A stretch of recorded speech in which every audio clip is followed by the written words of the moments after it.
Hoje nós vamos conversar sobre direitos humanos, né? Direitos de todos e de todas. Homens, mulheres, cristãos, ateus, muçulmanos, negros e negras, indígenas, crianças, jovens, idosos, enfim, todo e qualquer ser humano. Se hoje nós temos uma Declaração Universal dos Direitos Humanos, isso é fruto da história, é fruto das lutas de muitos homens e mulheres e de muitas gerações. A história, ela nada mais é, de fato, do que a ação, de homens e mulheres ao longo do tempo. E é importante a gente conhecer um pouco sobre a nossa história e de como que nós chegamos a ter uma Declaração Universal de Direitos Humanos. Mas antes disso, eu gostaria que vocês observassem um pouco esta imagem, que está aqui à minha direita. Vejam, eu gostaria que vocês observassem três elementos nesta imagem. Primeiro, os arames farpados, que de alguma forma simboliza a opressão, a dor, como disse Pedro Casaldáliga, que nos deixou há pouco tempo, as cercas que nos impedem de viver e amar. O outro elemento que eu gostaria que vocês observassem são as mãos de diferentes tamanhos, de diferentes cores. São as mãos que representam aí a diversidade, que representam aí o conjunto da humanidade, que é diverso, mas é único. É diverso, é diferente, mas é igual na condição humana, é igual no direito a ter direitos. E o terceiro elemento é justamente o gesto que as mãos estão fazendo, que é o mesmo gesto que todas as mãos fazem, que é o gesto de basta, basta de opressão, basta de tortura, todos e todas temos direito à dignidade.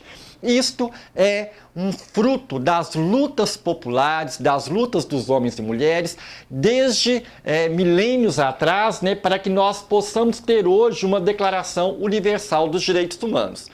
Antes disso, muito antes de nós termos uma Declaração Universal dos Direitos Humanos, a humanidade ainda se deixava reger por leis que tinham como princípio a violência. Uma dessas características é a Lei de Talião. Vocês com certeza já ouviram falar ou na Lei de Talião ou já ouviram falar naquilo que ela defendia, que é olho por olho, dente por dente, que na verdade é o quê? É a defesa de que se deve fazer justiça com as próprias mãos, de que a violência se paga com violência, Então esta ideia que infelizmente ainda está presente entre algumas pessoas, durante muitos anos, foi, na verdade, a ideia dominante entre todos os povos da Terra, E os resultados disso, dessa ideia de que se pode fazer justiça com as próprias mãos, nós sabemos, é a criminalização dos pobres.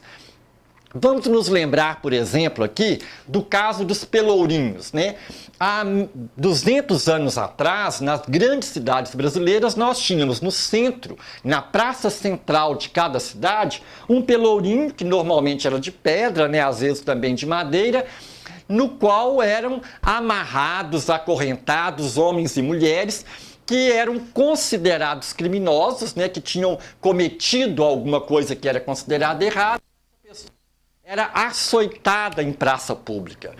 Lembremos, por exemplo, da pena de morte no Brasil.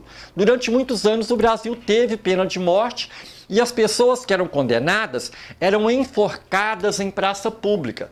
E tudo isso era um espetáculo, As pessoas saíam às ruas para assistir o açoite nos pelourinhos, para assistir à execução de uma pessoa que foi condenada à pena de morte. Pensemos, por exemplo, na composição da população carcerária no Brasil. Será que homens e mulheres da elite, ricos, foram condenados à morte e foram executados na forca? Será que homens e mulheres da elite são aí uma grande porcentagem entre a população carcerária do Brasil?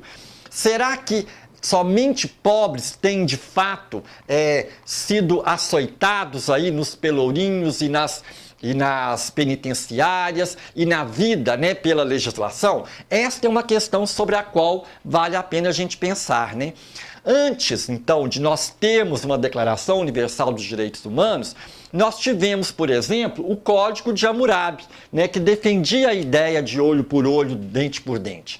Esse código, ele foi um conjunto de leis criadas pelo rei da Suméria, né, que se chamava Hammurabi, no século 18 a.C., na Mesopotâmia. E este código de Hammurabi se baseava na lei de Talião, que representa uma dura retaliação do crime, né, praticado, né, e de sua pena. Eu quero ler para vocês um dos artigos deste Código de Hammurabi, que vigorou, né, há 18 séculos antes de Cristo. Né? Se alguém der seu filho para uma ama, e a criança morrer nas mãos desta ama, mas a ama, com desconhecimento do pai e da mãe, cuidar de outra criança, então eles devem acusá-la de estar cuidando de uma outra criança sem o consentimento do pai e da mãe. O castigo desta mulher, né, no caso a ama, será ter os seus seios cortados. Vejam, este é um dos artigos do Código de Hammurabi. E todo o Código de Hammurabi tinha essas características, né? A ama, ela deveria amamentar a criança morreu de fome, mas ela estava amamentando outra criança. O castigo é que ela terá, então, os seios cortados. É algo que é muito triste, mas que, infelizmente, né, vigorou durante muitos séculos em todos os grupos humanos. Né?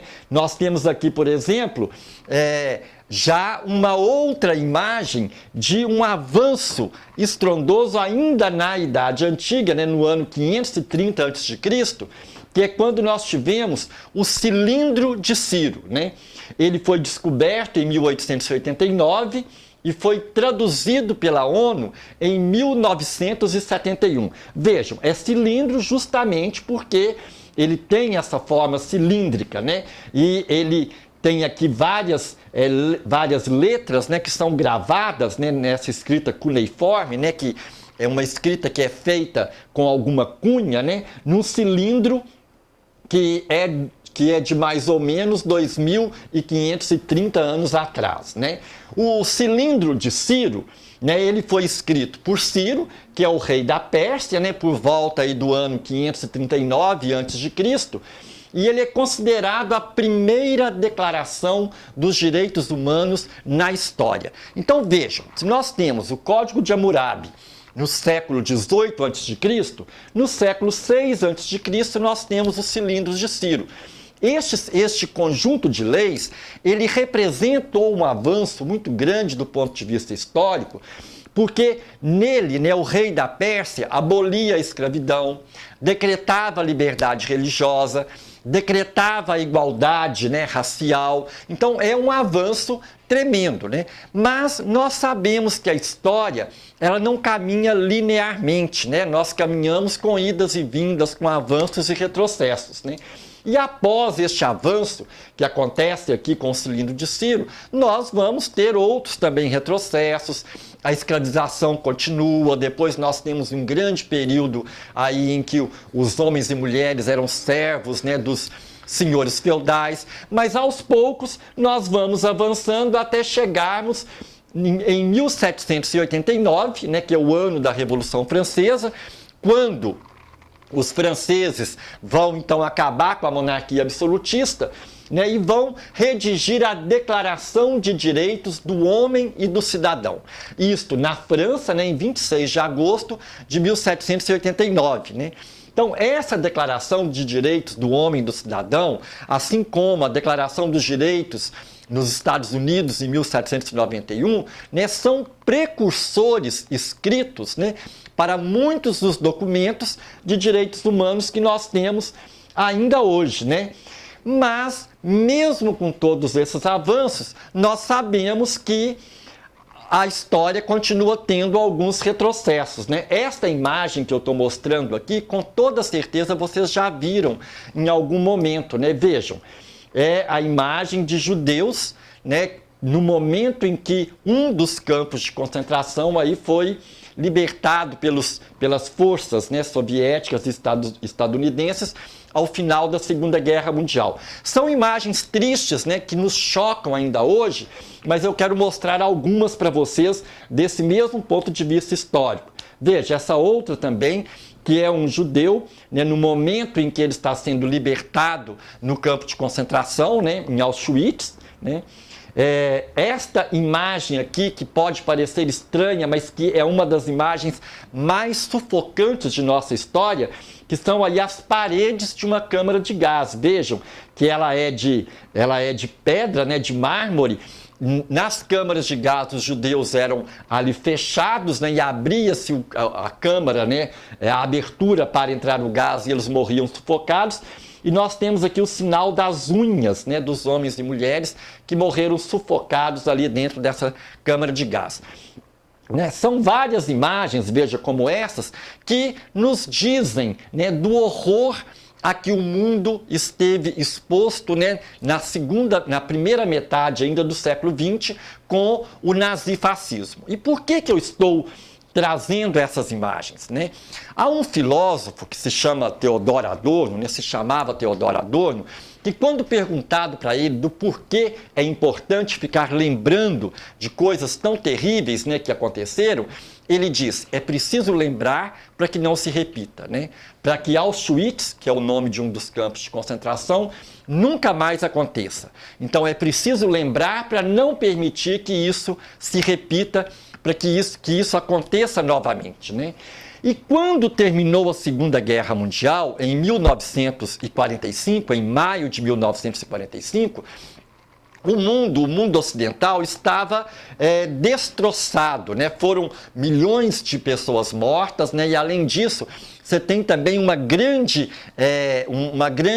fissura ética, né? Ou seja, eticamente as pessoas estavam abaladas, né? De pensar em como a humanidade permitiu que coisas desse tipo acontecessem, né? Como, por exemplo, o Holocausto, como, por exemplo, os campos de concentração no qual homens e mulheres foram escravizados, né?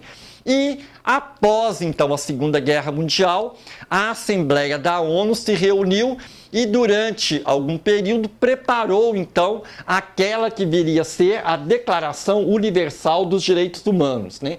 E a Declaração Universal dos Direitos Humanos, que foi promulgada em 10 de dezembro de 1948, ela é um documento que tem 30 artigos que estabelecem aqueles que são direitos de todos e de todas, de todos os homens e de todas as mulheres. Eu quero ler aqui apenas o artigo 1º, né, desta declaração, que diz o seguinte, olha: todos os seres humanos nascem livres e iguais em dignidade e em direitos. Dotados de razão e de consciência, devem agir uns para com os outros com espírito de fraternidade. E após este artigo 1º, nós temos outros 29 artigos que estabelecem aquilo que é direito, aquilo que foi consensado como direito de todos os homens e mulheres. A Declaração Universal dos Direitos Humanos, ela não tem a força de lei para todos os países, até que os países resolvam assiná-la. O Brasil é um dos países que é signatário da Declaração Universal dos Direitos Humanos e por isso nós podemos e devemos conhecer a Declaração Universal dos Direitos Humanos e cobrar de nossos governantes que estes direitos, que todos esses artigos desta declaração sejam de fato, né, respeitados. Mas, infelizmente, nós sabemos que nem sempre os direitos humanos são respeitados. Vejamos, por exemplo, aqui esta charge, né, que foi retirada do Programa Nacional de Direitos Humanos, que foi aprovado aí em lei em 2014, né? O que é direitos humanos? E aí o outro sujeito responde: não sei nem o que é ser um humano, né? Ou seja, nós sabemos que, infelizmente, apesar de os direitos humanos estarem estabelecidos por lei ou em lei, nós ainda temos muito a caminhar para que todos os homens e mulheres, de fato, sejam respeitados na sua dignidade humana. Mas por mais que nós tenhamos todas essas dificuldades, eu quero dizer aqui da importância da utopia, né? Da importância do sonho, de acreditar no sonho. E o que significa utopia? Às vezes as pessoas pensam que a palavra utopia significa algo que não existe, algo impossível. Eu quero trazer aqui uma outra definição de utopia, que é do Eduardo Galeano, um escritor uruguaio que morreu recentemente, né? Ele diz o seguinte, olha, a utopia está lá no horizonte, né? Me aproximo 2 passos, ela se afasta 2 passos. Caminho 10 passos e o horizonte corre 10 passos. Por mais que eu caminhe, jamais alcançarei. Para que serve a utopia? Serve para isso, para que eu não deixe de caminhar. Aquela ideia, por exemplo, de quando eu olho o horizonte, né, e eu tenho a impressão que está próximo. Quanto mais eu caminho, mais ele se distancia, e aí ele estará sempre distante. E o que o Eduardo Galeano nos diz é isto, né? Que nós precisamos ter um sonho, acreditar nos sonhos para caminhar em direção a ele, né?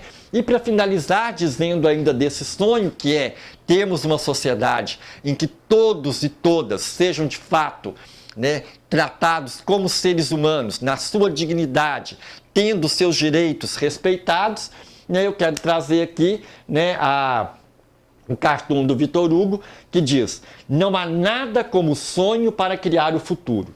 Utopia hoje, carne e osso amanhã. Né? Ou seja, o nosso sonho poderá se realizar. Ou como nos disse, né, Dom Helder Câmara, como cantou também, né, Raul Seixas, um sonho que se sonha só é só um sonho. Um sonho que se sonha juntos pode se transformar em realidade.